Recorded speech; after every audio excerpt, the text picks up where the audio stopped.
Debat ini akan saya mulai pada 3, 2, dan 1. Terima kasih kepada Dewan Juri yang terhormat atas waktu dan kesempatan yang diberikan kepada saya pada hari ini, di mana mosi yang kita perdebatkan kali ini, wahai Dewan Juri yang terhormat, ialah Dewan ini percaya bahwasannya Bank Sentral harus menetapkan batas pengeluaran pemerintah.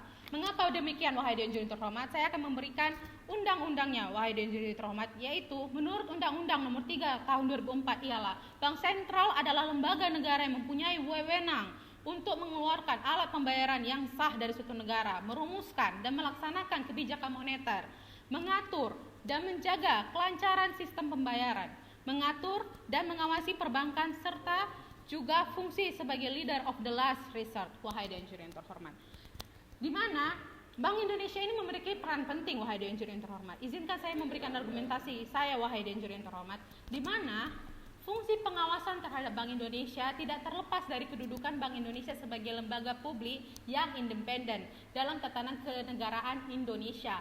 Hal tersebut diperlukan, wahai Dewan Juri yang terhormat, untuk mewujudkan akuntabilitas pelaksanaan tugas dan wewenang Bank Indonesia kepada masyarakat. Ini merupakan tanggung jawab Bank Indonesia kepada masyarakat, wahai Dewan Juri yang terhormat, di mana Undang-undang tentang Bank Indonesia juga menuntut adanya akuntabilitas dan transparansi dalam setiap pelaksanaan tugas, wewenang dan anggaran Bank Indonesia, di mana akuntabilitas dan transparansi yang dituntut dari Bank Indonesia tersebut dimaksudkan agar semua pihak yang berkepentingan dapat ikut melakukan pengawasan terhadap setiap langkah kebijakan yang ditempuh oleh Bank Indonesia. Adanya checks dan balance yang diterapkan oleh Bank Indonesia, wahai Dewan Juri yang terhormat. Sesuai dengan undang-undang, DPR merupakan pihak yang diberikan kewenangan secara konstitusi untuk melakukan fungsi pengawasan terhadap lembaga negara lain, termasuk Bank Indonesia.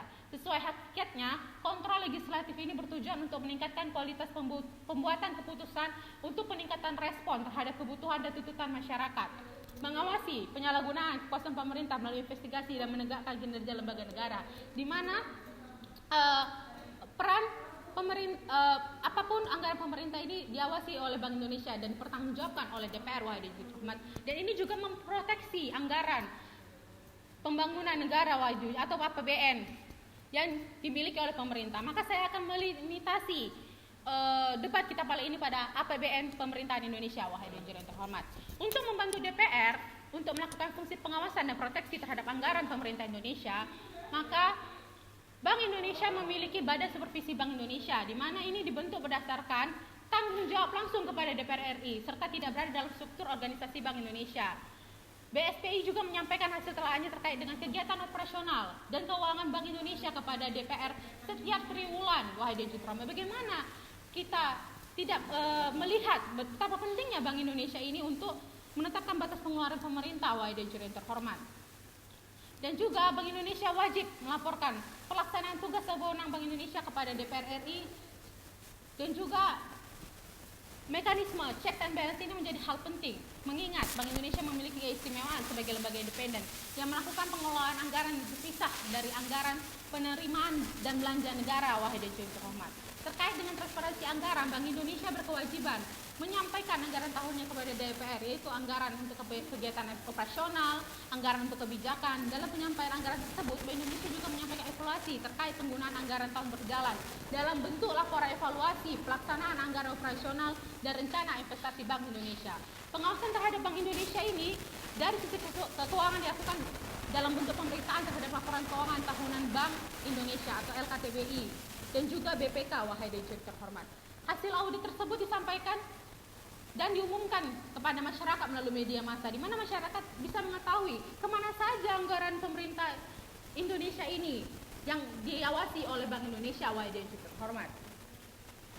Kemudian selain melakukan pengawasan, Bank Indonesia juga melakukan audit terhadap LKTBI, di mana BPK RI juga melakukan pemeriksaan khusus terhadap Bank Indonesia atas permintaan DPR.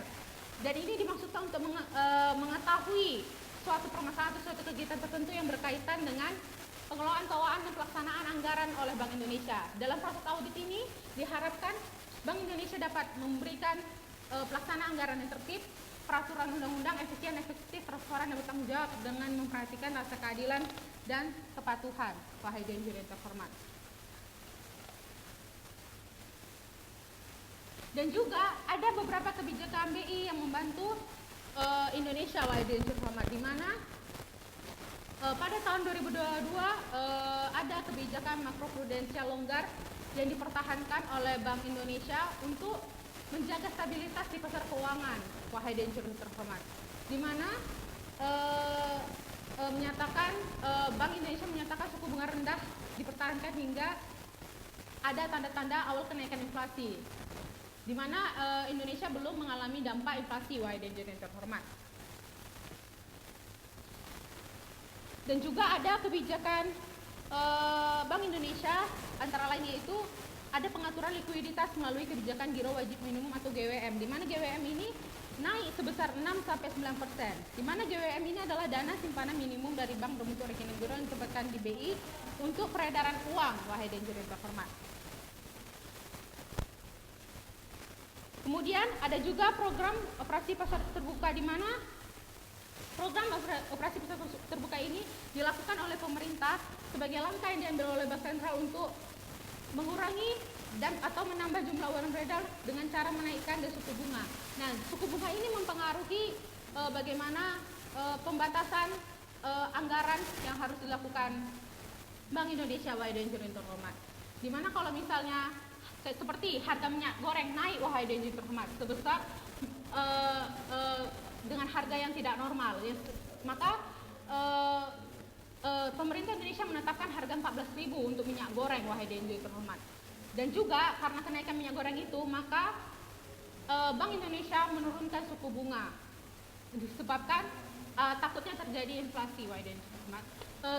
Dengan banyaknya manfaat yang dilakukan oleh Bank Sentral Indonesia, wahai dan terhormat, saya mendukung bahwasannya dan percaya bahwasannya Bank Sentral harus menetapkan batas pengeluaran pemerintah, wahai dan terhormat. Sekian dan terima kasih.